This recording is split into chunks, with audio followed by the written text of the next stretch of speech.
Olá, bom dia a todos, bom dia a todas. Bom dia, professor Leandro, bom dia, professor Vadson. Bom dia a todos. Bom dia. Bom dia, Carlos, Leandro. Bom dia quem estiver assistindo. Vamos lá. Então, a gente já pode começar. É um grande prazer que nós, do Diretório Acadêmico Onestino Guimarães, DA de Economia, da Universidade Estadual de Feira de Santana, UFES, damos início à mesa redonda com o tema Impactos Econômicos da Pandemia na Bahia. Gostaríamos de parabenizar a universidade pela jornada e agradecer a presença dos professores Vladson Menezes e Leandro Duarte, que serão nossos palestrantes hoje. O meu nome é Carlos Vinícius, eu também faço parte do DA e eu vou ser o mediador nessa mesa hoje.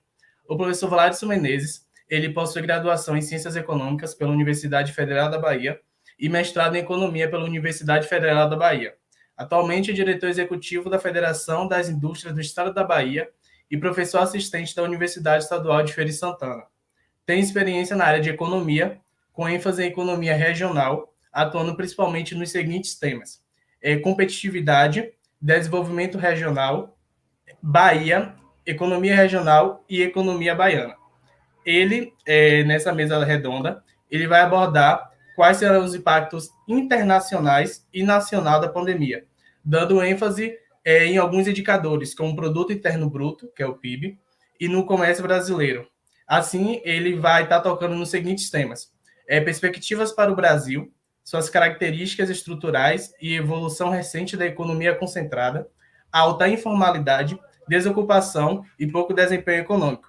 Também ele vai abordar um pouco sobre tudo isso e o que vai ser após na região da Bahia, suas perspectivas para o próximo ano. Outro palestrante aqui nessa mesa é o professor Leandro. Ele é professor do Departamento de Ciências Sociais Aplicadas, DCIS, da Universidade Estadual de Feira de Santana. Ele está doutorando em Economia pela Universidade Federal de Pernambuco, já está na fase da elaboração da tese. Ele possui mestrado em Economia pela Universidade Federal de Viçosa e é bacharel em Ciências Econômicas pela Universidade Estadual de Santa Cruz, UESC. Ele tem experiência na área de Economia do Turismo, Mercado de Trabalho e, atualmente, está pesquisando estudos na área de Economia Regional e Urbana, no grupo de pesquisa Núcleo de Economia Regional e Urbana, NERO, com responsabilidade do CNPq. Então, é com grande prazer que a gente abre essa mesa redonda. Os professores já podem se sentir à vontade. Vocês, se tiverem alguma dúvida, podem já estar fazendo as perguntas no chat, que a gente vai tentar responder vocês. O professor Leandro, ele vai abordar o impacto da pandemia no turismo no âmbito internacional, bem como no Brasil e na Bahia, perpassando desde os subsetores e como alguns órgãos têm feito para ajudá-lo, apresentando alguns dados quantitativos. Então, fiquem à vontade. Ei, Carlos, bom dia de novo a todos. Vamos lá. Qual é a ideia aqui? Como a mesa ela vai falar dos impactos da pandemia na Bahia, eu vou tentar focar na Bahia, mas não sem antes dar um panorama geral que nos ajude a entender o que deve ser esse processo e seus impactos na economia baiana, tá bom? Então, em primeiro lugar, eu vou fazer um comentário rápido sobre a lógica da crise. Não é aqui o objetivo, mas rapidamente eu preciso dizer que é uma crise que afeta a oferta e afeta a demanda simultaneamente, tá? Do ponto de vista da lógica econômica, inclusive, a oferta ela é afetada no primeiro momento. Por quê? Porque, em função do fato de ser uma crise distinta de todas as que a gente viu, né, ela não surge da própria economia, ela surge de um fator externo, e esse fator externo é o vírus, né, o Covid-19. O que acontece é que o combate ao vírus se dá pelo isolamento social. Então, aqueles setores que são intensivos em contato social, eles precisam parar de produzir, né? E isso, basicamente, vai acontecer em segmentos de aviação, hotelaria, restaurantes, academia, salão de beleza, na maioria dos casos, setor serviços, tá? De um modo geral, o setor de serviços para. Aí o que acontece? Esse trabalhador que para de produzir, ele também tem uma queda em sua remuneração. Em alguns casos, quando o governo entra, ele recebe uma parcela do que ganhava antes, etc. Mas, de um modo geral, ele tem uma queda, e uma queda significativa em sua remuneração. Nesse momento, a demanda cai. Ou seja, é uma crise de oferta porque os setores param de produzir. E é uma crise de demanda porque a demanda cai. Mas a demanda cai mais ainda do que parece ser à primeira vista. Por quê? Porque não apenas esse trabalhador que tem sua renda reduzida para de consumir, como trabalhadores de outros setores reduzem seu consumo, porque também não vão consumir do setor de serviços. E mais, esse setor de serviços, comércio também, shopping center e tal, esse setor de serviços normalmente tem trabalhadores de uma renda média mais baixa do que, por exemplo, o setor industrial. Aí o que acontece? São trabalhadores de alta propensão marginal a consumir, né? Quando a renda deles cai, o impacto vai ser mais do que proporcional. Então, de cara, a gente tem um travamento da economia.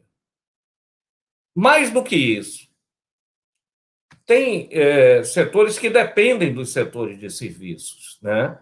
Tem indústria que produz alimentos para vender em hotéis, né? Ou seja, o que acontece?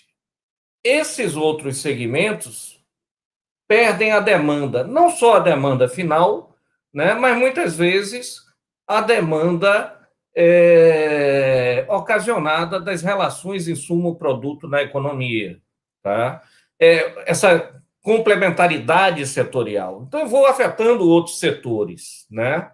E aí eles vão produzindo menos. Produzindo menos, eles não estão utilizando os ganhos de escala normais que eles poderiam ter. Então, a produtividade cai também, não só a produção, mas também a produtividade, né? E vários setores vão sendo contaminados. Eu dei um exemplo que eu gosto de dar, que aconteceu no Brasil no mês de abril. Não houve nenhuma orientação governamental, nenhuma exigência para parar a indústria automotiva, mas ela parou, né? A produção da automotiva em abril no Brasil ela caiu 99% em um mês. Quando comparado com o mesmo mês do ano passado, 97%. O que é isso? É o impacto disso tudo. Ele não foi obrigado a parar de produzir, né? Como aconteceu com um restaurante ou uma academia, mas ele se viu sem demanda. E num ambiente desse, que é um ambiente de incerteza, as pessoas não sabem se vão manter um emprego, as expectativas são afetadas, eu tenho uma retroalimentação desse processo que é negativo. E mais, num mundo globalizado, tá, a escala é muito grande.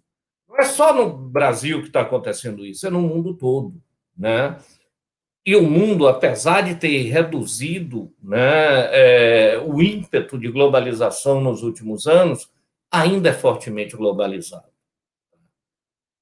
Essa é a lógica dessa crise. Ela pega todos. E ela pode ser pior se ela se estender ao longo do tempo, né? Quanto mais tempo ela durar, e isso a gente não tem condição de prever exatamente, porque a gente não sabe quando o vírus vai sair, né? Quando vamos ter uma vacina. E, portanto, a gente não prevê isso. O que acontece? Nós vamos ter empresas fechando, impactos em vários setores, distintos, mas atingindo todos, tá? É lógico que o setor de serviços, como eu disse, vai ser mais forte. E a gente vai ter fechamento de loja, de restaurante, casas de espetáculo, né? E isso, gente, é um grande diferencial também entre essa crise e a crise anterior, a crise de 2008, né? Aqui, o setor de serviço é muito mais fortemente afetado. Pois bem, e o que a gente espera para a economia internacional esse ano? O que deve acontecer com o PIB mundial? Veja, primeiro, eu tenho várias previsões. E essas previsões todas são feitas com um grau de incerteza muito maior do que o que a gente tinha nos anos anteriores, por uma razão muito simples. Eu não sei qual é o tempo do vírus, eu não sei se vem uma segunda onda. Então, meus parâmetros, né, de cálculo, eles ficam afetados. No mínimo, eles têm que ser fortemente ampliados, né? Na última crise, essa crise de 2008, 2009, o PIB mundial, no ano de 2009, ele ficou estagnado, ele caiu 0,1, tá? Que previsões eu tenho hoje para o mundo? Se eu usar as previsões do FMI, as mais recentes, elas dizem que a economia mundial deve cair em torno de 5%, 4,9%, né? Sendo que nas economias avançadas a queda será maior, 8%, até porque elas dependem mais de cadeias globais de valor, e nos países emergentes será menor, porque 3%.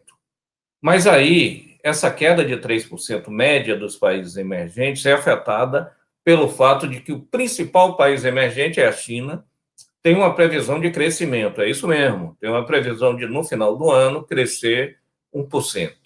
Quando a gente olha o comércio internacional, também as previsões não são nada positivas. A última previsão das Nações Unidas, da UNCTAD, né, que é o órgão de Comércio e Desenvolvimento das Nações Unidas, chega a uma expectativa de 20% negativo para o comércio. Enquanto a OMC, né, ela calcula dois cenários, um cenário positivo que estima uma queda de 13%. Então, imaginem o negativo, né? Queda de 32% do comércio. É lógico que esse comércio muda muito de setor. E ele é mais afetado naqueles setores que têm cadeia de valor mais complexa, né?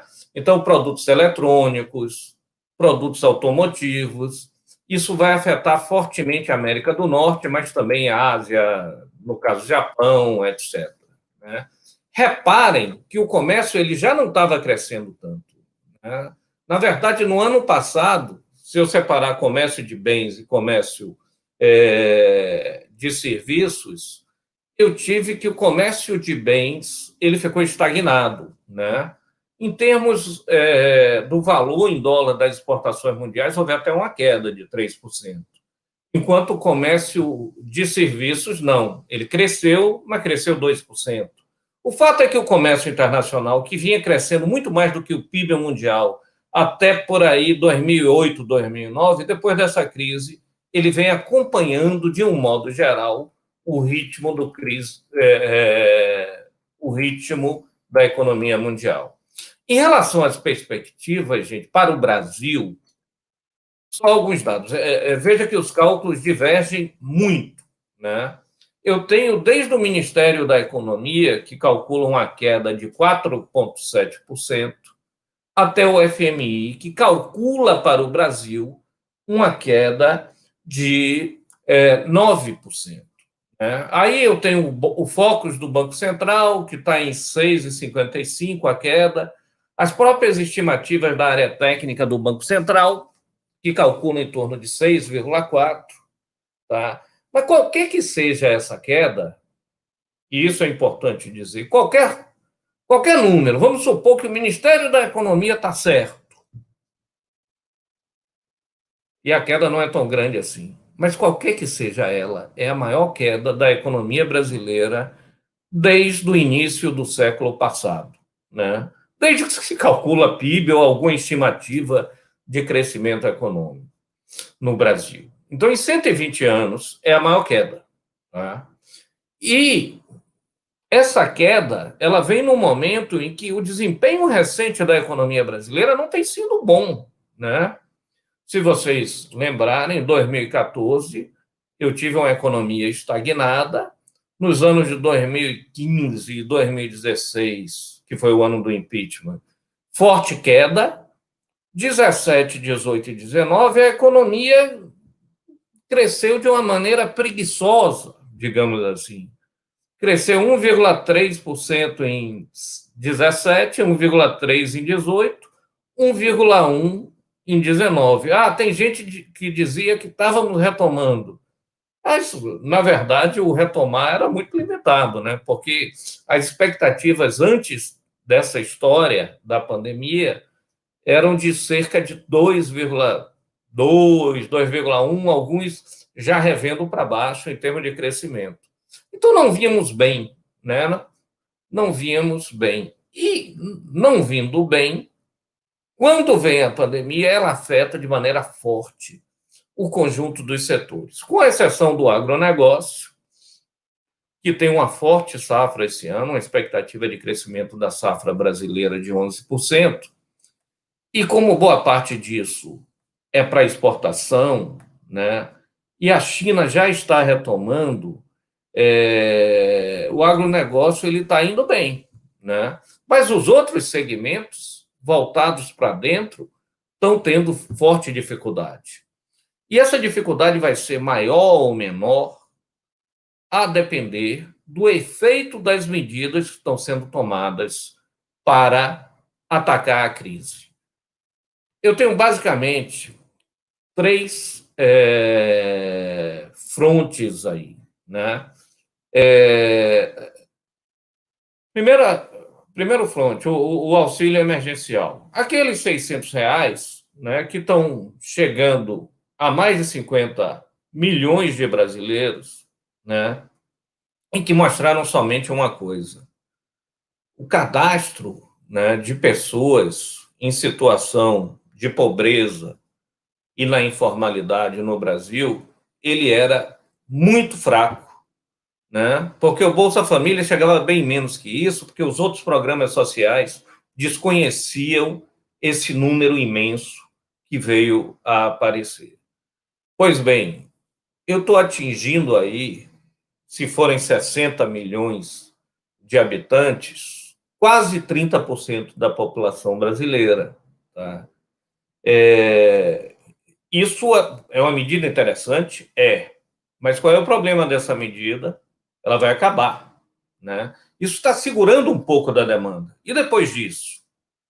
Vem alguma coisa no lugar. Deve vir, a gente não sabe o quê, mas certamente não na mesma direção. Não na mesma dimensão, desculpem aí.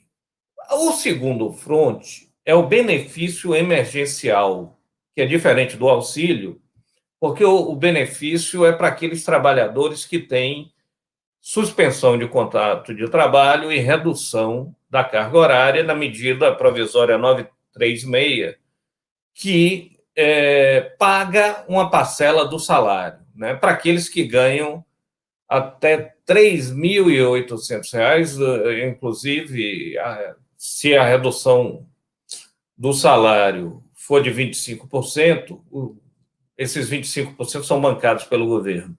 Acima disso, não, né? A pessoa recebe, mas já passa a ter perda salarial, né? Para aqueles que têm suspensão de carga horária, a perda salarial já acontece com valores mais baixos. Mas o que interessa é que o cara mantenha o emprego por um período, né? Que pode chegar a 4 meses, mais 4 meses depois que a empresa não vai poder demitir por ter usado o benefício emergencial, né? Aí volta a questão, e depois disso? Porque isso também segura a renda, isso também segura a demanda, mas isso não garante por si só a retomada. E, finalmente, o terceiro front. Esse terceiro, ele é basicamente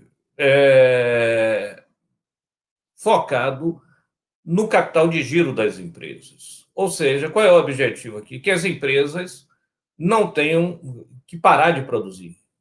Parar, sim, temporariamente, mas que não fechem. Porque fechar a empresa, aí sim é desemprego, né? Aí sim o impacto vai ser bem maior. E aí o que o governo fez? Né? Não vou focar nisso aqui hoje, eu falei nisso em outro evento quarta-feira, mas o governo postergou alguma tributação no Simples, mas, sobretudo, tentou ações de crédito que até hoje estão sendo adaptadas, porque, num cenário como esse, a aversão a risco dos bancos cresce e eles ficam com medo de emprestar. Né? Agora estão melhorando, estão conseguindo boas soluções e pode ser que a gente tenha um pouco mais de crédito. Mas se eu olhar as ações internacionais, gente, na maioria dos países, quando eu pegar o G20, todo mundo teve medida nesse sentido. Né? Seja dinheiro direto para as pessoas, para manutenção de emprego, seja crédito. Só que nos países do G20, as ações de crédito foram maiores do que as ações puramente orçamentárias. Né? No Brasil, foi o contrário. O crédito ainda não chegou na quantidade suficiente. E esse crédito é importante, como eu disse, para a manutenção do emprego e das empresas. Né? A grande questão é depois. É o desmame dessas medidas, é o desemprego que já está crescendo, mas que deve vir com maior força, e o impacto econômico disso tudo. Pois bem, feito esse comentário, eu entro na Bahia. E aí eu lhe pergunto, Carlos, se eu devo continuar agora, porque aí eu vou desenvolver nos assuntos relativos à Bahia, ou se eu deixo para uma segunda fala. Vocês é que sabem.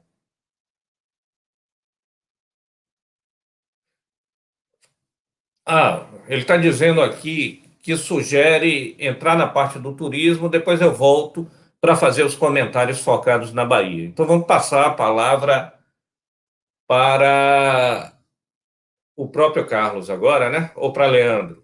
Para Leandro, não é isso?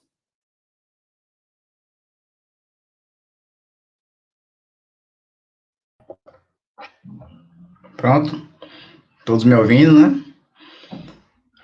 Bom dia a todos novamente.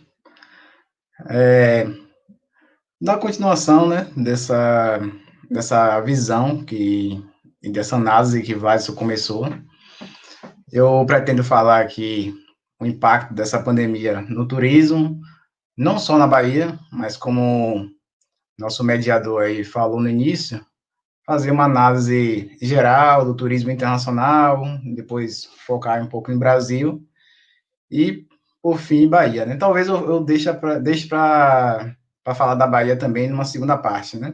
Essa primeira parte, talvez eu gaste mais fazendo essa análise do turismo internacional e inserindo um pouco já o caso do Brasil. Muito do que eu vou falar aqui está totalmente relacionado com o que o professor Vadson iniciou.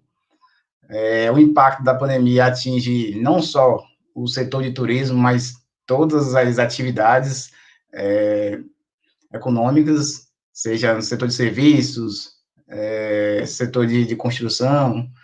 Então, é uma visão que a gente que vai ser bem significativa, né? Esse impacto, falar desse impacto. Falar do turismo, como o Carlos mesmo falou no início, né, na apresentação, foi minha primeira área de pesquisa durante a graduação. Então, eu tenho um enorme prazer aqui em estar falando da área de turismo, e é um momento muito importante devido a desse impacto que a pandemia tem causado nessa atividade turística, né? Bom, tá. Falar um pouco sobre esse impacto no turismo, apesar de ser bastante evidente, né? Porque a gente sente na pele, né? Assim como o impacto no mercado de trabalho, né? Eu sempre falo que às vezes não precisa nem ser especialista da área para perceber alguns impactos. Quando a gente está inserido totalmente no mercado de trabalho, a gente sente na pele isso e a gente já pode tranquilamente fazer uma análise sobre esse desenvolvimento que se dá dessa atividade. Apesar do turismo, esse impacto no turismo ser bastante evidente, a gente tem que fazer uma análise um pouco diferenciada, porque é por isso que eu vou falar um pouco sobre o turismo internacional, porque não é a mesma coisa, né? O impacto da pandemia no turismo internacional não é o mesmo impacto se for analisar apenas Bahia e Brasil, né? Brasil e Bahia.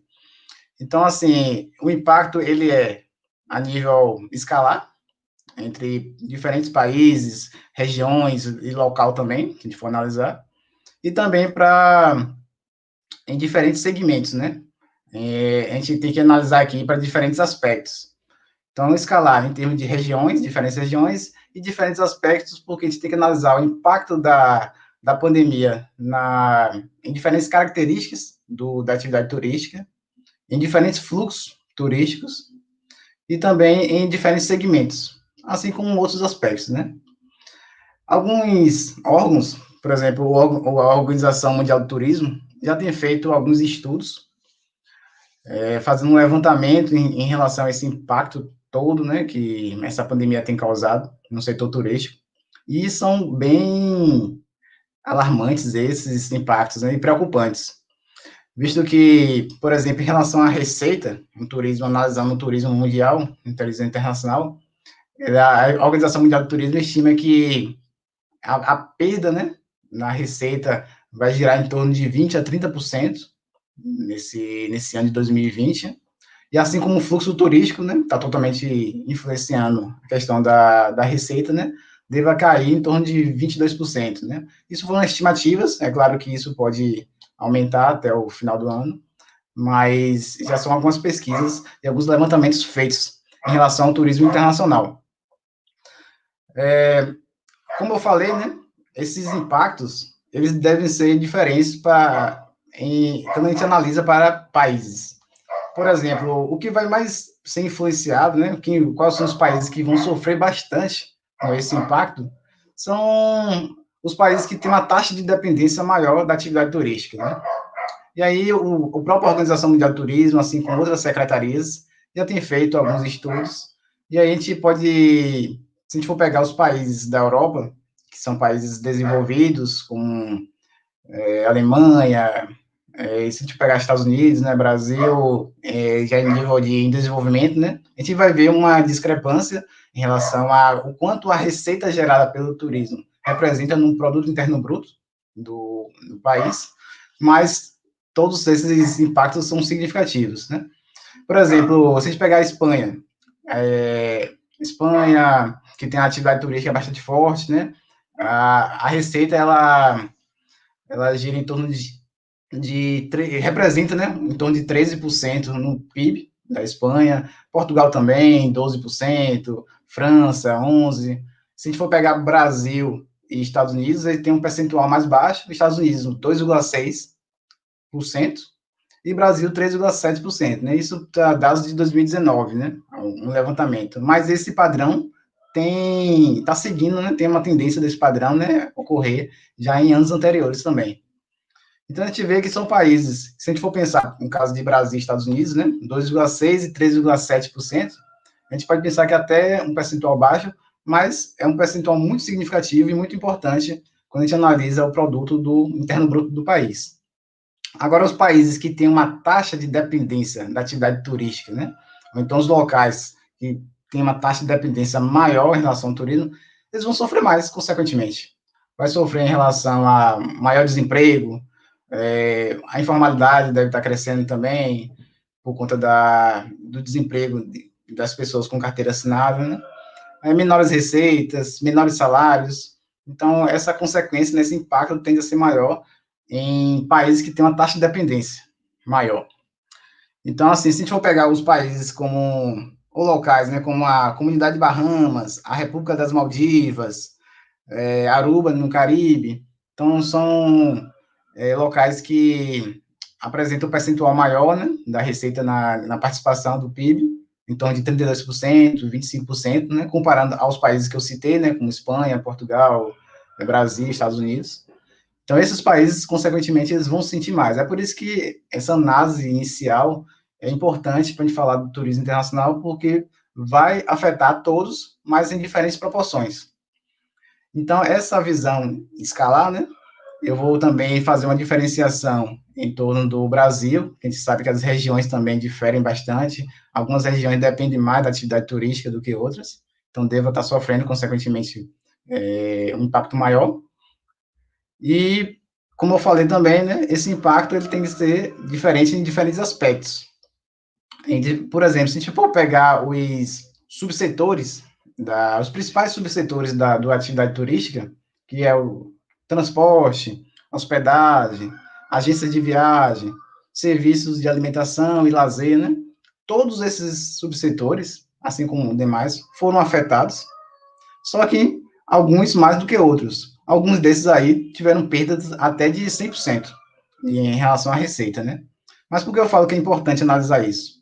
Se a gente for pegar principalmente a hospedagem e transporte, né? Primeiro eu vou falar aqui da hospedagem. A gente sabe que existe hotéis de luxos pelos países aí afora, que representam, né, que fazem parte de diferentes corporações e tem reserva financeira, principalmente para se manter em um período maior do que simplesmente comparar com hotéis em comunidades ou locais que são também considerados turísticos, né, com um porte muito menor, mas que depende daquele turista significativamente, né, bem reduzido, mas que gera uma receita. Como comparar, né, hotéis de luxo com pousadas em comunidades mais simples, né? Será que o crédito que os bancos vão disponibilizar serão para todos?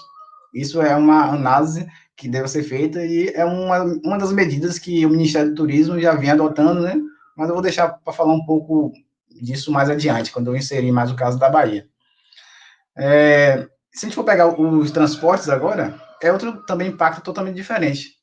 Se a gente pegar as 20 maiores empresas, já que o transporte aéreo, né, se tornou o principal meio, né, para o fluxo de turistas, se a gente for pegar os 20 maiores empresas, apenas uma está entre essas 20, né, que é a Latam, é latino-americana. Então a gente vê que as grandes agências dessa parte aérea, né, elas tendem a permanecer em apenas alguns países, né, os mais desenvolvidos. Então, assim, será que o crédito, como eu falei, novamente, vai ser concedido a todos? Isso vai ser bastante preocupante, né? O fluxo, por exemplo, do transporte rodoviário diminuiu muito, muito por conta da política, né, que o governo vem adotando, os governos vêm adotando, né, em relação à aglomeração de transporte coletivo. Então, essas empresas, elas tendem a sofrer bastante, né? Elas atingem, né, no caso, um outro público, né, de turistas. A gente sabe que a classe média, antes o avião, né, era apenas para classe alta, né? Mas com o tempo se tornou acessível para turistas com renda mais baixas, mas tem aqueles turistas ainda que apenas utilizam o meio de transporte, né, rodoviário para estar indo para determinados locais turísticos. E essas empresas elas foram totalmente afetadas e de uma forma que talvez essas empresas não funcionem mais, né? Dependendo da política, dependendo do impacto, né, que tiver, e enquanto perdurar essa pandemia. Bom, essa é uma visão mais do turismo internacional, né? Alguns países, a gente já tem assistido, né, notícias, elas já estão liberando aos poucos, porque tem um controle maior, conseguiu controlar essa pandemia.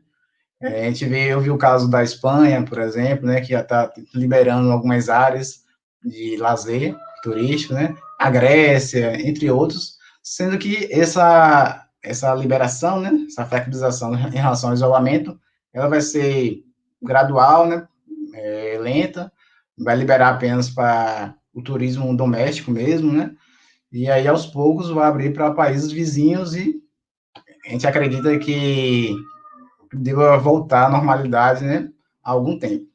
A gente não tem ainda esse controle para falar, né, essa previsão correta. Mas se a gente for pegar o Brasil agora, né, o caso brasileiro, a gente vê que esse impacto também, né, ocorre diferentemente, né, em determinadas regiões, em diferentes estados. A gente pode pegar aqui o Brasil, ele tem os estados litorâneos, que tem a maior... são os destinos mais visitados pelos turistas, né? Os estados litorâneos têm esse privilégio em relação ao clima, em relação a ter o acesso ao mar, né? Praias. Mas também temos os estados que são fortes no turismo, mas um turismo um pouco diferente, né? A gente sabe que existe vários tipos de turismo, seja ecológico, lazer, de negócios, religioso, esportes.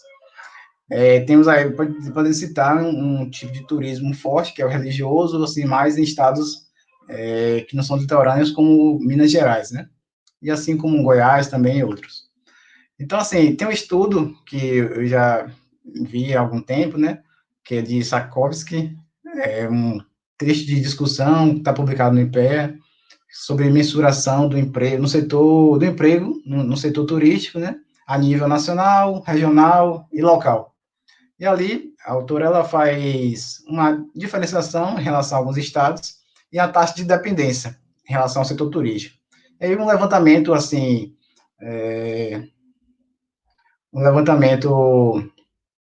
aqui, continua, professor? Ok. Um levantamento, assim, por alto, em relação aos estados que têm uma maior permanência da atividade turística, né? São Minas Gerais, Rio de Janeiro, São Paulo, né? Elas são os estados que têm mais de 50% das atividades turísticas estão nesses estados, né? Mas alguns têm uma taxa de dependência maior do que outros, né? A gente já viu que Rio de Janeiro, Minas Gerais, tem uma taxa de dependência maior do que São Paulo, que tem outras atividades mais importantes.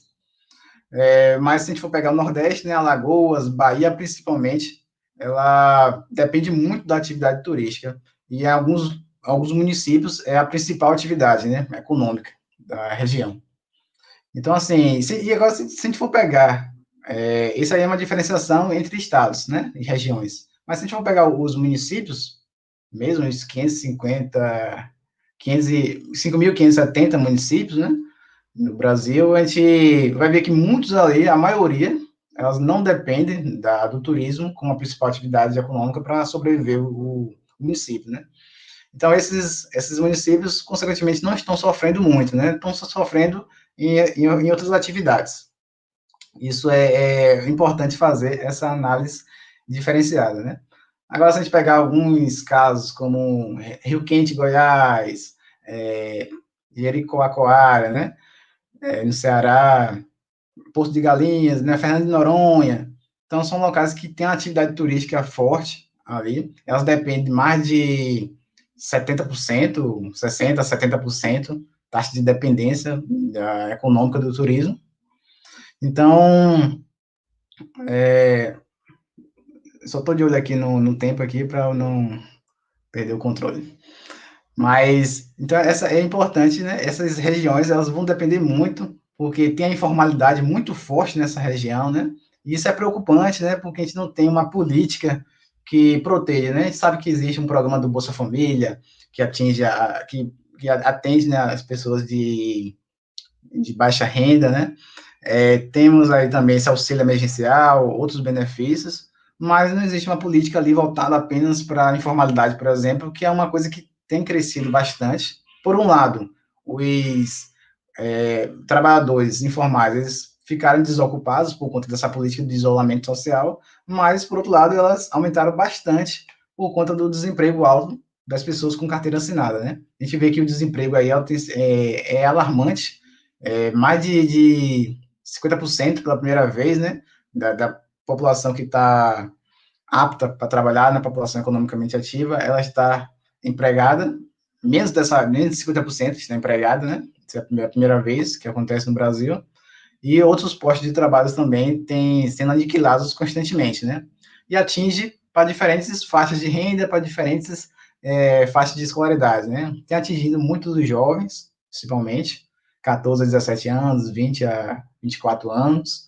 esse desemprego maior, né? Tem atingido os idosos também, mas os idosos mais por conta da prevenção em relação porque eles são mais vulneráveis, né? ao Covid, né, esse vírus. Então, muitos ali já estão aposentados, trabalhavam na informalidade, mas resolveram ficar em casa dessa vez, né? Então, tem uma explicação para isso. Pronto, professor Leandro, muito obrigado pelos pontos que o senhor levantou aqui, obrigado pelos pontos que o professor Vladson também levantou. Eu vou estar levantando alguns pontos da fala de vocês para melhorar a discussão.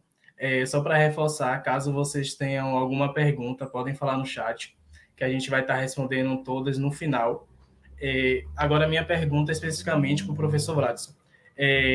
O senhor, professor, falou uma questão muito importante, que afetou a produtividade. A gente sabe que, por conta dessa pandemia, houve um efeito dominó negativo em diversos setores da economia brasileira. Mas, assim, tendo em vista esse cenário atual da pandemia, quais serão as principais medidas de retomada da economia baiana? O senhor pode estar explicando um pouco mais disso?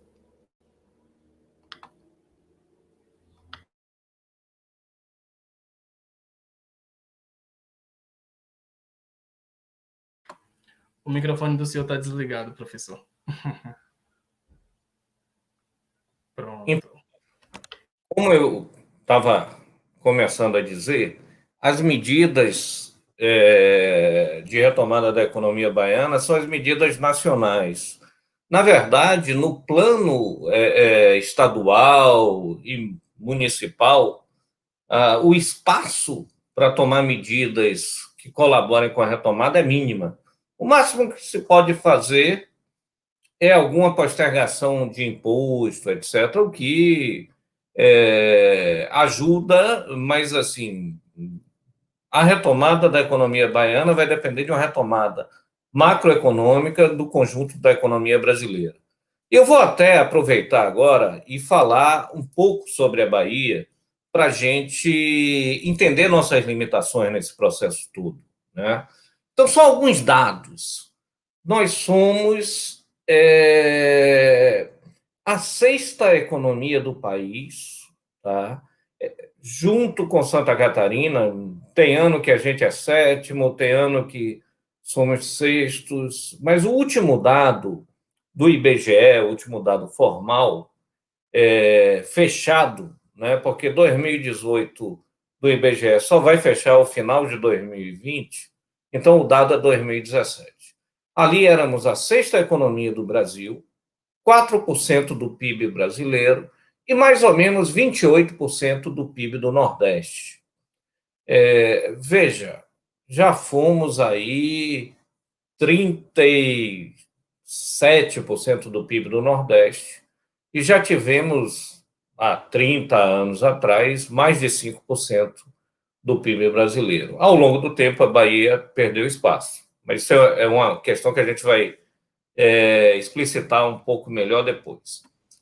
Nós temos uma população de 15 milhões de habitantes, que são 7% da população brasileira.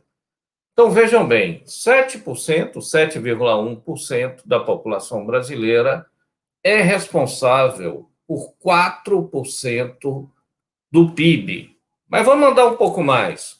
O nosso PIB per capita, ele é de mais ou menos 55% da média nacional. Então, um baiano, em média, produz um pouco mais da metade, né, do que o país produz, né, do que um cidadão médio brasileiro. Se eu olhar um pouco mais os dados, somos a sétima indústria do país, tá? Também 4% do valor da transformação industrial, maior do Nordeste, 40%. Se eu olhar as exportações, eu sou o 10º maior exportador do país. Ou seja, o 6º maior PIB é o 10º maior exportador. E em geração de empregos, também sou o 6º. Aí, emprego formal, né? Só que eu gero 4,8% dos empregos do país, para uma economia que tem 4% do PIB do país. Vamos fazer algumas relações só para a gente entender o que isso significa. Se eu pegar uma população de 14,9 bilhões de habitantes, 7,1% da população brasileira, e eu disser que eu gero 4,8% dos empregos, está faltando emprego para a gente aí, né? Então, por isso que o desemprego na Bahia é o mais elevado, em 2020 agora, foi o mais elevado do país, tá? Eu tenho um dado lá do primeiro trimestre fechado, que enquanto o Brasil teve um aumento do desemprego e ficou aí com 12, pouco mais de 12%, a Bahia bateu em 18,7%, certo? É o maior desemprego, não é do Nordeste, é do país, tá? Isso no ambiente de alta informalidade. Isso tem a ver com a recuperação da Bahia. Nós vamos ver que, com o desemprego que já é elevado e com a informalidade significativa, os desafios da Bahia são maiores, tá? Mas vamos fazer também uma outra comparação. O A professor, economia, eu diga. gostaria de fazer outra pergunta para o senhor. Atualmente, tem se debatido muito sobre a mortalidade dos micronegócios. Isso devido por eles estarem mais expostos à crise econômica. Quais medidas o governo ele pode tomar para evitar a baixa dessas instituições? Porque a gente sabe que os pequenos negócios eles são mais sujeitos no período da crise, eles são mais afetados. Então, o senhor poderia dizer mais ou menos quais medidas o governo ele pode tomar para evitar a baixa desses micronegócios? Deixa eu só falar sobre a Bahia um pouquinho, para a gente fechar a lógica da questão, e aí eu entro nos micronegócios, tá bom? Que é o seguinte, vamos lá. Eu estava dizendo que eu sou o 10º exportador do país e sou o 6º maior PIB do país. Isso quer dizer que, ao contrário do que alguns pensam, eu tenho pouca fonte de demanda no exterior, pouca fonte de demanda externa na Bahia, tá? Então, a recuperação ela pode até vir parcialmente de fora, se o mundo melhorar. Mas como eu exporto relativamente pouco, tudo bem, é quase metade das exportações do Nordeste, mas o Nordeste é muito fechado, é pouco integrado internacionalmente. Então, daí pode vir uma ajuda, mas não significativa. E se eu olhar o fato de eu ter 4,8% dos empregos e produzir 4% do PIB, quer dizer que minha produtividade é baixa. Então, eu tenho uma economia pouco exportadora, pouco dinamismo exportador, baixa em termos de produtividade e muito informal, com um desemprego elevado. Como é que eu vou retomar uma economia dessa? Um outro dado, para vocês terem uma ideia, das dificuldades da economia baiana, antes de chegar em micro e pequena empresa. Reparem que a economia baiana, se eu olhar, a indústria é 23% do PIB, grosso modo, o comércio e serviço 70% e a agropecuária 7%, certo? Então, 70% é comércio e serviço, que foram os setores mais afetados pela crise. E se eu olhar que esses 70% do PIB baiano geram 80% dos empregos. 80% dos empregos na Bahia estão no comércio e serviços, que foi o setor mais fortemente atingido. A indústria também fortemente, mas numa dimensão um pouco menor, tá? Então, o que acontece nesse caso? Para a Bahia retomar, eu vou ter que ter dinamismo em setores que hoje eu não tenho, que hoje estão fortemente afetados, e que não tem uma saída fácil, porque esses setores ainda se mantêm um pouco em função das medidas de apoio governamental. E essas medidas de apoio governamental têm sido insuficientes. Eu vou discutir mais Bahia depois e vou responder direto agora a pergunta que você me fez em relação a micro e pequenas empresas e medidas que podem. Eu vi que surgiu uma outra pergunta aí sobre abre e fecha do comércio em feira, eu vou falar sobre isso depois. Então, já tem duas perguntas aí para depois. Mas vamos lá. Em relação à micro e pequena empresa, ela precisa de apoio governamental num momento como esse. É quem mais sofre, né? Por que é quem mais sofre? Tem menos fôlego econômico, normalmente ela é mais intensiva em trabalho e o trabalho não é tão qualificado assim, né? Ela está, na maioria dos casos, nesses setores de comércio e de serviços, principalmente, que são os setores mais fortemente afetados, e elas precisam, portanto, desse apoio. Que apoio pode ser dado? O principal é o crédito. E aí, gente, teve eu não vou contar toda a odisseia do crédito aí nos últimos meses no país, porque foi uma odisseia, já que ele mudou significativamente, né? O que que acontece?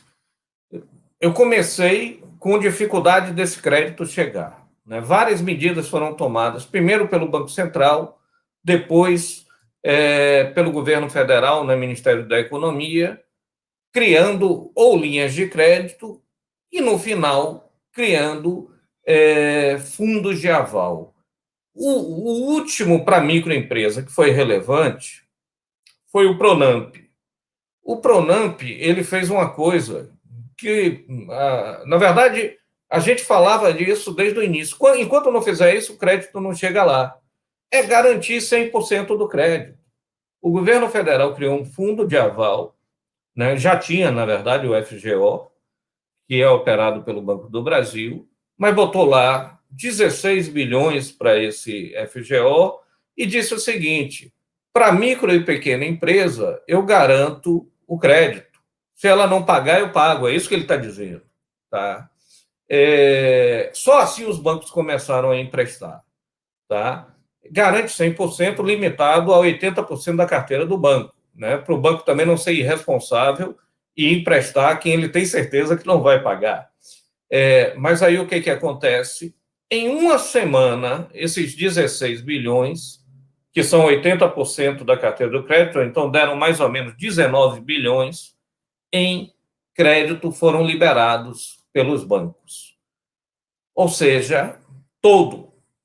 Aí o que teve que ser feito? Como tinha dinheiro de outras linhas de crédito que não estavam indo muito bem, na aprovação da medida provisória 944, que foi quarta-feira, houve um desvio de uma parcela desse recurso, mais 12 bilhões, que vão para o FGO, ou seja, garantir o crédito do chamado PRONAMP, que é o Programa Nacional, o final, o NAMP é de apoio à micro e pequena empresa. Pois bem, isso bem no final. Agora vão chegar mais 12 bilhões, que vai dar aí mais para uns 15 bilhões de crédito. E vai sair de um dia para o outro, podem ter certeza. Quando liberar, semana que vem esse dinheiro já acabou. Mas precisa fazer mais. Tá? E é basicamente crédito nesse momento. Um outro caminho que poderia ter seguido, que o Brasil não fez diretamente, é bancar salário. Né? Em alguns países, eu tive que 50% dos salários, e em alguns casos até mais, né, foram bancados direto pelo governo, né, que é diferente do que a gente fez aqui, que foi com a redução de carga horária. Então, bancou uma parcela quando reduzia a carga horária ou quando houve suspensão do contrato. Né? Em outros países, isso foi mais forte, com a exigência de manutenção do emprego por um prazo maior. Então, essas medidas é que podem ajudar mais forte a micro e pequena empresa. Porque outras medidas, capacitação, extensão tecnológica, não são medidas para o imediato pós-crise, são medidas de prazo maior, tá bom? Assim, em relação à sua pergunta, é isso.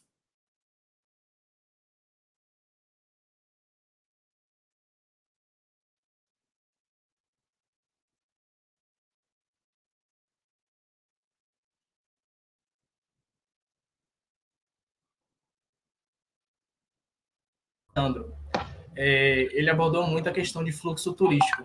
Mas, assim, sabe-se que diversas regiões, em especial as turísticas, tiveram diminuição de circulação de pessoas, resultando da baixa movimentação de dinheiro nesses locais. Comparado a outros países, como se classificaria o prejuízo do Brasil? Porque a gente sabe que diversas regiões turísticas, elas tiveram diversos prejuízos.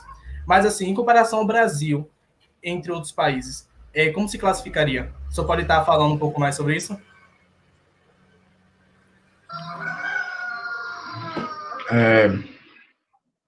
Bom, deixa eu ajeitar aqui. Bom, na verdade, esse impacto relativo, comparativo entre os países, tudo depende, como eu já vinha falando, né, da taxa de dependência, né? Se a gente for pegar os dados que tenham sido gerados para o Brasil, né, eu selecionei aqui uns dados para a Bahia, que eu pretendo falar aí nessa segunda parte, né?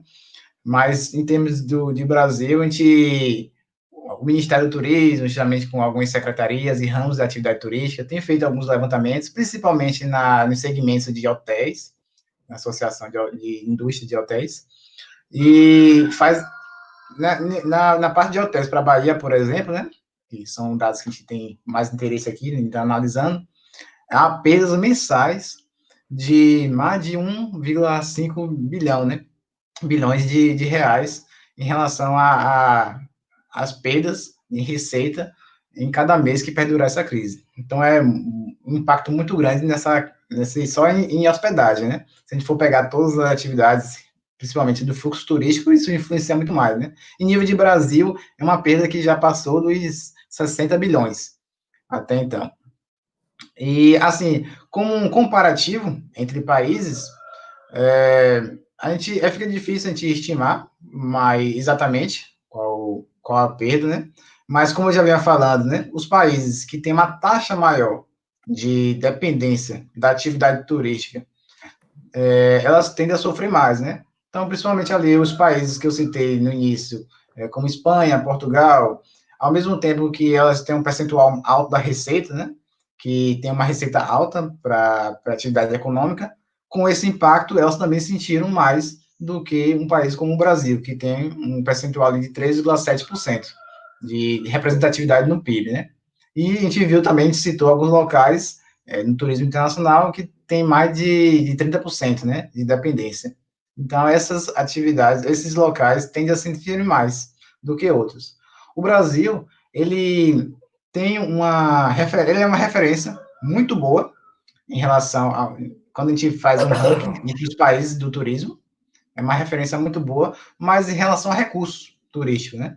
É país que atrai bastante turistas internacionais, nacionais, por conta do turismo de lazer ecológico, mas o Brasil perde muito, cai muito essas posições, devido à insegurança do país, devido à infraestrutura inadequada, na maioria dos casos, e outros segmentos que demandam bastante investimento, mas infelizmente o país que tem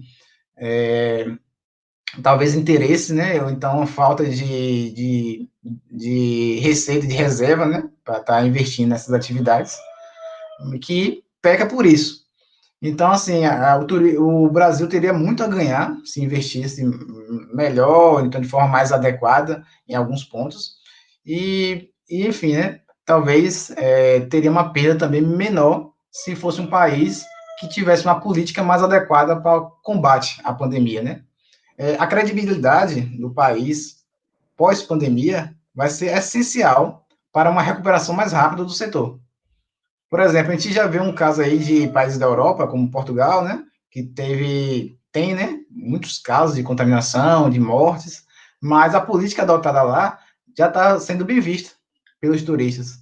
Então, daqui um tempo, né, daqui a alguns meses, com a abertura aí, talvez, com a vacina, sendo otimista, né, em relação à vacina e sendo eficaz, é um país que vai ter uma recuperação rápida da atividade turística, né? Por conta aqui pela credibilidade em relação ao combate à pandemia, né?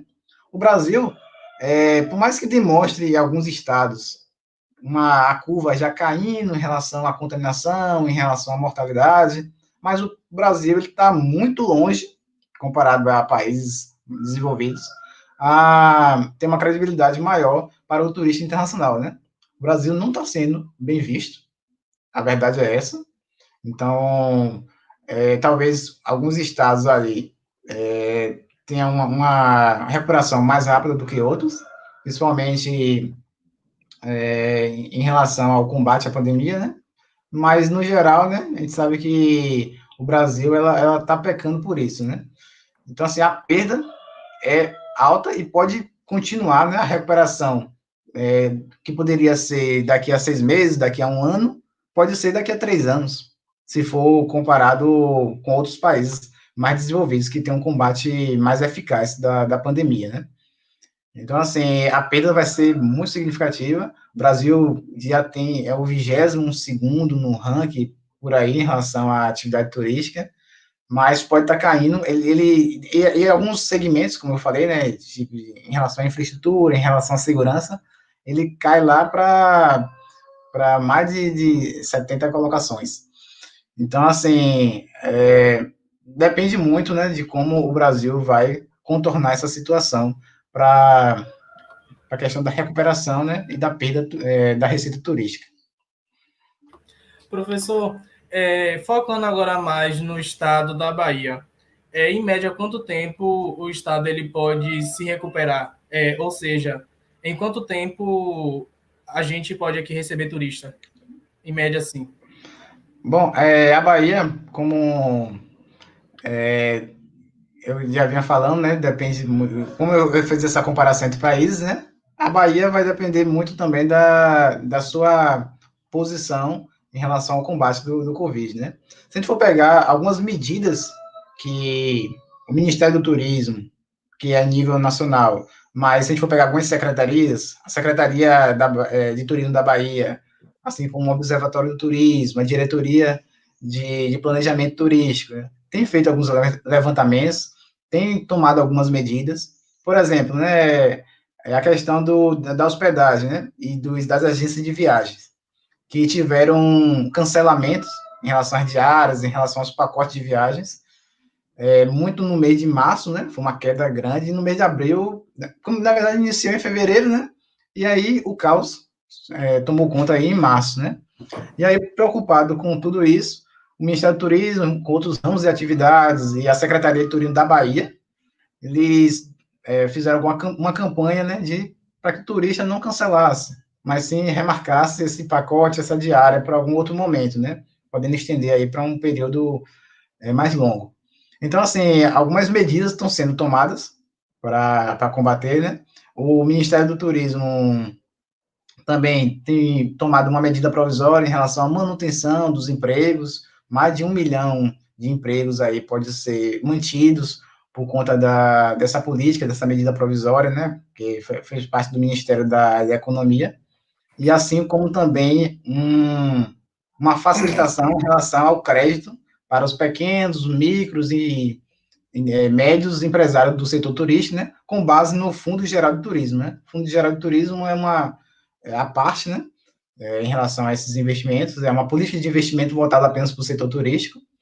Então, assim, a recuperação da Bahia em termos de receita e crescer o que vinha crescendo desde o ano passado, né? A gente sabe que, vale lembrar, né, que o ano passado, 2019, mesmo com o vazamento do óleo, que já prejudicou muito o setor turístico, né, principalmente a Bahia, os estados litorâneos, que foram afetados por meses, mesmo com esse vazamento do óleo, teve um crescimento em relação ao ano de 2018, de 1,9 pontos percentuais, assim, acho que foi isso. Então, assim, tinha tudo para ter uma recuperação maior ainda em 2020, mas infelizmente ocorreu essa crise.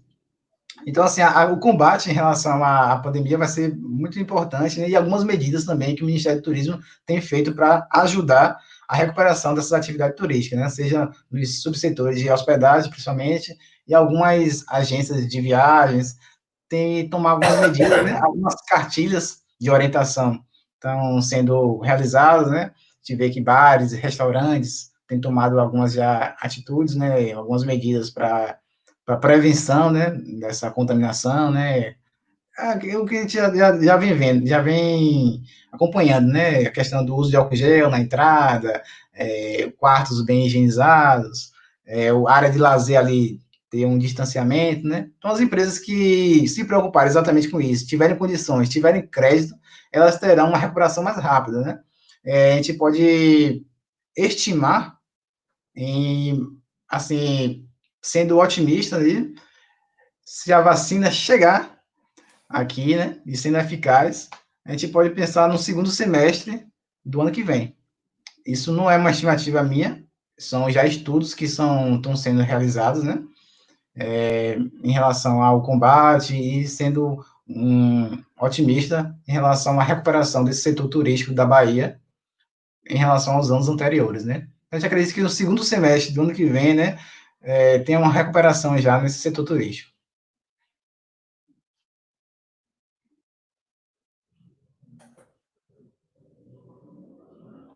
Posso Pronto. falar Muito mais sobre o obrigado, que está professor aqui? Leandro. Eu acredito que a gente já pode encerrar essa parte, a gente pode ir para as perguntas também. Aí, no momento que vocês forem respondendo as perguntas, já podem complementar com o que vocês estavam pensando falar. Eu percebi que as pessoas estão interagindo aqui, estão fazendo algumas perguntas, então sintam-se à vontade para responder, e é isso. Eu,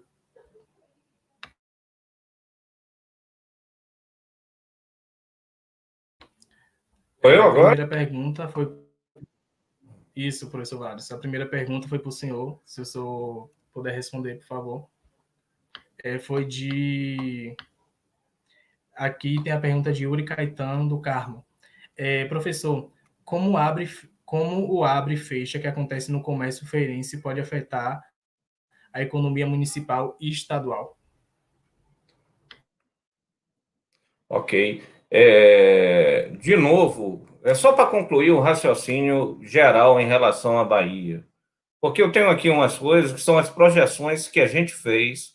A gente, no caso, não foi eu pessoalmente, mas a equipe econômica lá da federação, e eu queria explicar um pouquinho isso aí, porque isso foi divulgado ontem, então é uma informação nova. Eu vinha mostrando que, no nosso caso, por eu ter na Bahia um setor informal maior do que a média nacional, um nível de emprego relativamente baixo, de pouca produtividade, e uma taxa de desemprego que é a maior do Brasil, né, isso vai nos afetar na retomada.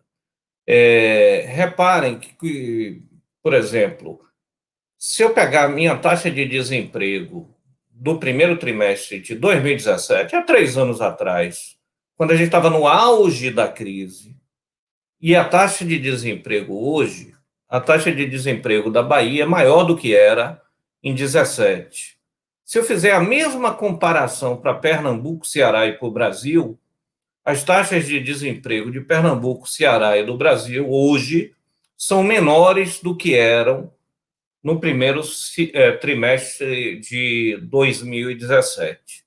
Então, a Bahia está evoluindo em geral, não é só nessa pandemia. Se eu considerar de 2010 a 2019, o Brasil cresceu 14%. Decepcionante. A Bahia cresceu 7%, metade disso aí. Nossa economia vem perdendo dinamismo, ela é muito concentrada em Salvador, concentrada em poucas grandes empresas, né? Para olhar só para a indústria, mais de 60% do PIB industrial, 65% aproximadamente, está entre Salvador e Feira.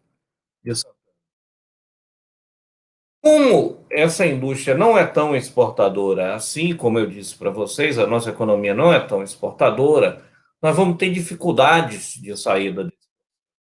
Né? Se eu olhar a queda, né, da indústria na Bahia, por exemplo, se eu pegar no mês de abril, ela caiu 26%. Só não caiu mais porque o maior segmento industrial, que é o refino, tá, pela Petrobras, cresceu em relação ao ano passado por uma questão específica, né, que, se for o caso, depois eu discutiria. Mas vários setores, como metalurgia, informática caiu 50%, metalurgia 30%, plástico e borracha, plástico e borracha 70%, calçados 70%, né? Vamos sair daí, vamos para quem sofreu mais. Comércio e serviços, no agregado, caíram significativamente. Construção civil, né, caiu significativamente, embora aí já num ritmo menor, né, mas setor serviços caiu 30% em abril, mais 27% em maio, né? Não tenho o dado fechado ainda de junho, mas não vai ser nada muito melhor. Nesse quadro, gente, o que a gente espera para a Bahia até o fim do ano? Nosso PIB, no cenário base, eu tenho 3 cenários. Na melhor das hipóteses, a Bahia vai cair 4,2%. Na pior das hipóteses, 11%. Mas o nosso cenário base tem uma expectativa de queda da economia baiana de 7,2%. Isso porque a agropecuária vai crescer 13%, né? Mas a indústria cai 4% e serviços vai cair mais de 10%. Ou seja, nós estamos numa situação ruim e com poucas perspectivas, né? Eu queria dar esse dado para entrar, então, na pergunta. A pergunta do Yuri foi em relação à Feira de Santana, né? Eu vi também que teve perguntas sobre preços, produtividade do trabalho e comércio eletrônico, mas vou responder essa que me foi feita agora, né? Em relação ao abre e fecha do comércio, essa é a pior perspectiva. Sabe o que isso tem acontecendo se eu comparar países? Vamos lá. Em nível internacional, aqueles países que estão se recuperando agora foram os que tiveram um lockdown mais intenso. Então, eu tive um lockdown mesmo, fechei o conjunto das atividades econômicas, quase tudo, né? Só não fechou o que não tinha jeito, e deixou as pessoas em casa. Exemplo, a Alemanha. A Alemanha começa a se recuperar. Eu tenho um outro país em que isso foi feito muito parecido com o que está sendo feito aqui no Brasil, os Estados Unidos. Saiu o PIB do segundo semestre dos Estados Unidos essa semana, caiu, se não me engano, 32,9% em relação ao mesmo período do ano passado, né? A recuperação lá vai ser mais lenta.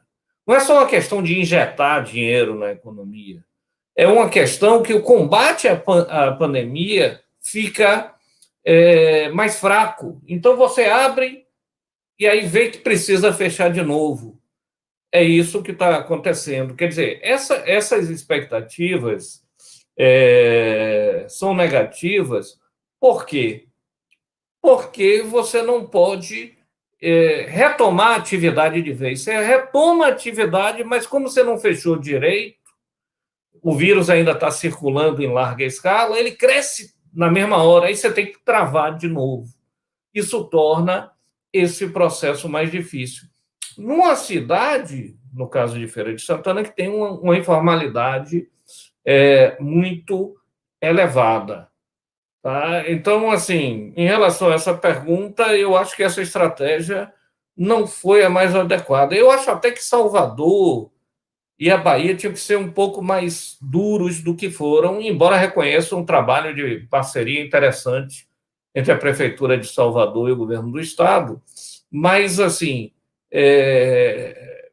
onde o combate à pandemia tem dado mais resultado, e mesmo assim, com riscos de retomada, né, porque o vírus não tem solução para ele ainda em forma de vacina, é onde eu tenho visto os melhores resultados econômicos. Então, não existe nenhuma dicotomia entre combate à pandemia e crescimento econômico. Ao contrário, quanto mais forte você combater, mais fácil vai ser a retomada. Essa foi a primeira pergunta. Pronto, professor. Agora vamos para a pergunta de Giorgio Emanuel.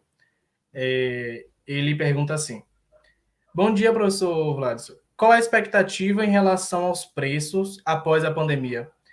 A tendência é que ocorra uma redução ou um aumento? Aí, se o senhor puder responder um pouquinho de forma mais sucinta, porque a gente tem outras perguntas também. Tranquilo. Bom, em relação a preços, nós estamos em níveis de inflação muito baixos, né? Mesmo com redução de taxa de juros, nossa inflação está baixa porque a economia não consome. Então, se a economia não consome, as expectativas de aumento de preços são mínimas. É por isso que, nessas condições, o Banco Central pode fazer, por exemplo, medidas como compra de títulos de empresas no mercado secundário, etc., que é equivalente a uma emissão de moeda, e mesmo assim eu não vou ter grande inflação. Mas a questão não é agora, a questão é a retomada. E aí entra a questão da credibilidade de nossas políticas fiscais.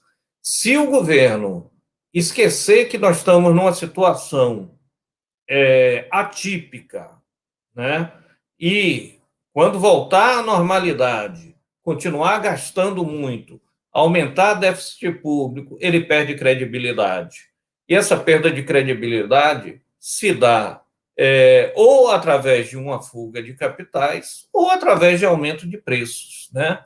Ou das duas formas, né? Porque aí sim eu teria uma desvalorização maior da moeda, isso se refletiria nos preços que vêm de fora e nas expectativas dos agentes econômicos, levando a remarcações. Então, eu diria o seguinte: no curto e até no médio prazo, expectativa de manter os preços sob controle. Depois, vai depender da política fiscal e de outras reformas para controlar as contas públicas que a gente tem pela frente. Foi essa a pergunta, não é isso? Teve mais alguma outra? E Não, essa pergunta teve. agora. A próxima pergunta é de... Só um minutinho aqui. A próxima pergunta é do professor... de Márcia. Considerando que Feira de Santana é uma cidade com economia voltada para o comércio formal e informal, como minimizar o impacto econômico para os feirantes e os camelôs? Olha, benefício, auxílio emergencial, né? O comércio formal, mas sobretudo o comércio informal, né? Ele só vai ser retomado com um pouco mais de força quando a doença estiver sob controle. Enquanto ela não estiver, e ela não está, é melhor diminuir essa atividade e que o governo amplie um pouco mais o tempo do auxílio emergencial desses R$ 600. Está em 5 meses, não é isso? Depois disso, deveria ter uma estratégia de continuidade com redução de valores e você chegar pelo menos, num modelo de renda mínima para o país. E isso que continue depois, mas isso dá uma certa segurança para essas pessoas e um fôlego para quando da retomada da demanda. Tá? Essa é a única perspectiva. Não tem outra medida econômica que eu possa fazer. Não adianta dar empréstimo para esse cara se ele não tiver atividade econômica que permita que ele pague esse empréstimo. Então, é melhor dar o dinheiro, né? E aí uma extensão do auxílio emergencial seria a solução. Não tem muito que a prefeitura possa fazer, por exemplo. Talvez complementar auxílio, como Salvador fez em alguns casos, mas tem que ver a situação fiscal da prefeitura, eu não conheço. A próxima pergunta é do professor Dr. Cleiton, que diz assim: você poderia falar um pouco sobre as perspectivas para a produtividade média do trabalhador na Bahia após a pandemia? Suspeito que a produtividade média vai aumentar. Cleiton, essa é uma pergunta difícil. Veja, nós temos uma produtividade baixa, tá? E a produtividade durante a pandemia tem sido mais baixa ainda, porque eu não tenho produzido quase nada e tenho mantido alguns empregos por conta do benefício emergencial. Aí, se eu olhar em horas trabalhadas, né, eu não tenho esse dado, mas como a produção ainda está pequena, mesmo em horas trabalhadas, pode ser que eu tenha tido uma queda de produtividade, né? O que significa que, numa eventual retomada, as perspectivas seriam realmente de uma melhora, até porque, por exemplo, no setor industrial, eu vou, à medida que for produzindo mais, aproveitar economias de escala, por exemplo. Eu não estou aproveitando no momento que eu estou com a capacidade ociosa estratosférica, né? Quase que no limite total da capacidade produtiva em alguns setores. Então, nesse sentido, pode ser. Agora, no médio e longo prazo, aí vai depender de uma estratégia que envolve ações do governo federal e do governo estadual, né? Eu não sei se eu estou conseguindo captar sua pergunta, mas nesse sentido seria positivo. Uma outra coisa que a crise nos ensinou diz respeito à questão da adoção de novas tecnologias, principalmente trabalho à distância, etc., que podem, em alguns casos, gerar aumento de produtividade, tá? Mas isso depende muito da difusão disso, de novas rotinas do trabalho na economia, né? Uma dúvida que eu tenho, dúvida mesmo, é que uma estratégia que o país começa a falar, e outros países estão fazendo também, de internalizar parte de cadeias produtivas, possa, em alguns casos, reduzir produtividade. Então, a gente tem que ver isso tudo, que movimentos vão ser predominantes para a gente avaliar. Não sei se... Eu acho que você tem mais condições até do que eu de responder a essa pergunta, mas em linhas gerais é isso aí. Temos outra pergunta para o senhor, professor. É de Robson Pereira dos Santos Júnior. Ele fala assim: acham que o auxílio para a cultura ajuda de alguma forma no impulsionamento para a retomada na Bahia, vide que é um dos estados mais culturais do país? Então, vamos lá. O auxílio para a cultura é muito importante, na Bahia em particular, e é importante em geral. Na verdade, a gente tem que estimular manifestações culturais e fazer com que isso seja também uma fonte de renda, de sustento para a parcela da população que pode viver disso aí. Mas, em relação à retomada, mais importante, assim, eu devo ter um auxílio emergencial para os trabalhadores da área de cultura? Sim. Mas mais importante para a retomada do que qualquer tipo desses auxílios é o combate à pandemia. Assim, eu voltando a poder trabalhar normalmente, né? O cantor que toca no barzinho, o artesão que vende na rua, que hoje tem essa dificuldade, Tudo bem, ele vai usar a internet, consegue vender alguma coisa, mas não é a mesma coisa, até porque o consumo está limitado, como eu falei. Ele precisa dessa ajuda, mas não é essa ajuda que vai levantar a economia. Precisa combate à doença e aí políticas públicas mais amplas de estímulo à cultura que vão além de programas de renda para os trabalhadores dessa área, mas que, na verdade, estimulem o consumo de bens culturais. Isso sim é bom para a Bahia, a gente tem características que você mesmo na pergunta já colocou, então não vou entrar nisso, até por causa da hora, mas, assim, como um movimento pós-pandemia, de maneira sustentada, eu diria que sim. Entendi, professor. O professor Leandro, ele pode complementar também essas questões de culturais, porque, assim, no meu ponto de vista, o cultural está muito se remetendo também à territorialidade. Então, pode estar muito relacionado com a questão turística. Então, o professor Leandro pode estar complementando essa pergunta também? Posso sim. Achei esse tempinho agora aí para ser rápido, para concluir o que eu estava pensando em falar em relação à Bahia, né? E responder rapidamente também essas perguntas que foram direcionadas para o professor Vladson, mas cabe totalmente discutir também no setor turístico, né? Em relação à informalidade, em relação a preços. Pegando desde a primeira pergunta, né, para cá, né? Principalmente os preços, né?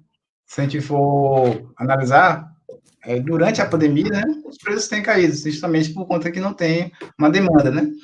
A gente vê já pacotes de viagens para determinados locais turísticos, né, um preço muito abaixo da metade do preço, ou então até mais da metade, né, de desconto, já para programação para o ano que vem. Então, assim, quem tiver interesse já pode estar investindo nesses pacotes de viagens, assim como passagens aéreas e tudo. Então, assim, pós-pandemia, que a recuperação do turismo vai ser lenta e gradual, isso devido a vários fatores, mas é um setor que vai crescer bastante porque é interesse da população. A população está isolada há bastante tempo, né? Vai estar isolada até mais, e vai sentir falta do turismo. Então, é um setor que vai, com certeza, crescer pós-pandemia, né? De forma lenta, né? Até porque vai ter o receio da população, do turista, mesmo com a vacina, de frequentar locais aglomerados, locais assim que com transporte, né? Pegar transporte coletivo, né? Eu mesmo sou uma pessoa que vou ter muito receio. E a gente já vê muitas pessoas falando em adotar o uso de máscara, mesmo pós-pandemia, para sempre, entendeu? Isso poderia evitar muita coisa, muito contágio de doenças. Então, assim, os preços tendem a estão caindo, vão permanecer baixos por algum tempo, mas depois, pós-pandemia, tende a subir bastante. Em relação à informalidade no setor turístico, né, foi como o professor Watson falou, é difícil a gente pensar em um programa voltado para a atividade da informalidade.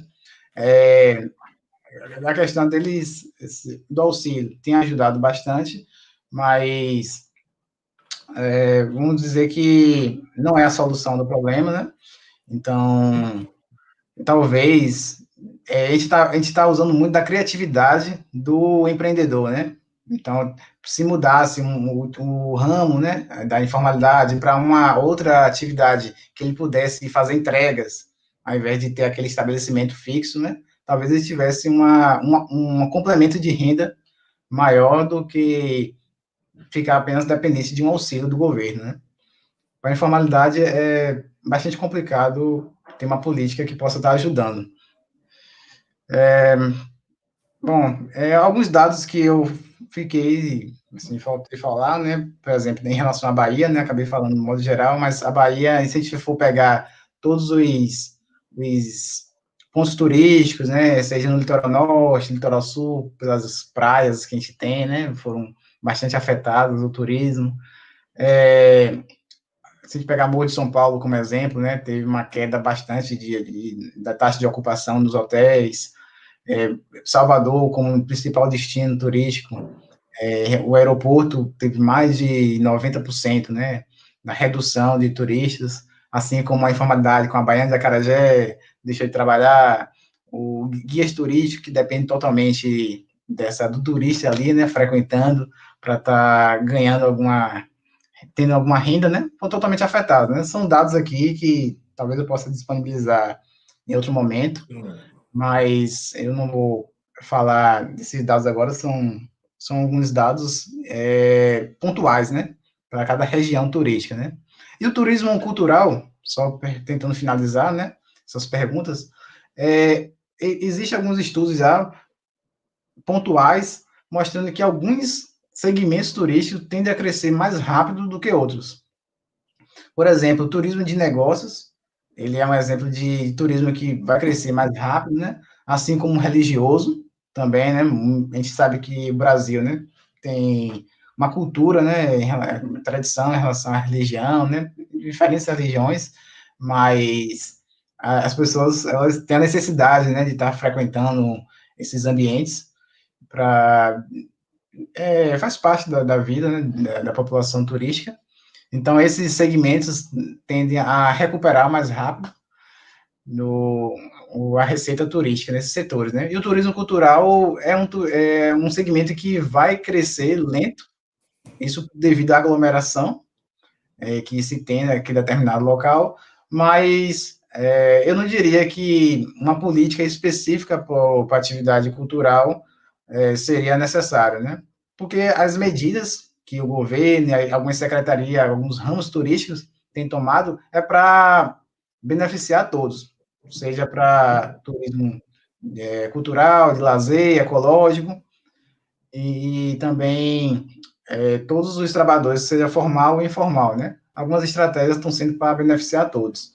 Então, não sei se caberia um auxílio voltado apenas para atividade cultural. Mas a perspectiva é que a gente tenha um crescimento aí pós-pandemia lento e gradual, né? É mais ou menos isso que eu queria finalizar. Ficou faltando eu falar alguns dados, mas a gente não tem tempo para isso, o tempo passa muito rápido, né? Mas Isso. pode concluir, Professor, então. muito obrigado pela presença do professor Vladson e do professor Leandro. O diretório acadêmico de economia agradece bastante a disponibilidade de vocês. A gente dá parabéns pela universidade, pela jornada.